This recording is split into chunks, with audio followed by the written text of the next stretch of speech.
Hello! Welcome to this video on the creative side of Aperture. As we mentioned last time, Aperture also controls depth of field. But what is depth of field? Put simply, it's how much of the shot that is in focus. Have a look at these videos and you'll see what I mean. In this shot, we can see that less of the image is in focus. And as we adjust the focus from the vase to the plants, the rest of the shot remains blurred. This is a shallow depth of field.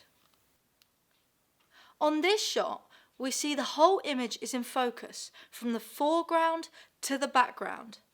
This is a deep depth of field. As you can see from those videos, depth of field gives you so much creativity, so much freedom. Whether you just want one subject in focus or the whole frame in focus, it's up to you. Be creative, have fun with it. I hear you asking though, Ella, but how do we do this? Well, my friends, watch this video. So, depth of field, as we know, is controlled by the aperture, by the f-stop. Here we have the camera's image sensor. This gathers all the light photons from through the lens to make an image. On this image sensor is the circle of confusion. All the light photons that hit the image sensor in this circle are in focus, and outside of it they are out of focus. Simple! Therefore, when we have our wide aperture, so low f-stop, look what happens.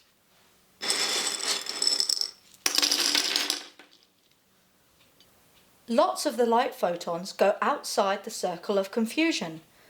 So part of the image is in focus and part of the image is out of focus.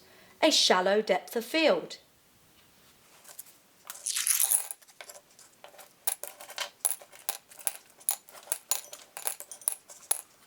Whereas if you have a narrow aperture and a high f-stop, look what happens. Nearly all of the photons go inside the circle of confusion, meaning most of your image is in focus, creating a deep depth of field. Okay, I hope that made a lot of sense. However, don't forget, when you change the f-stop on your camera, not only does it affect the depth of field, it also affects the exposure.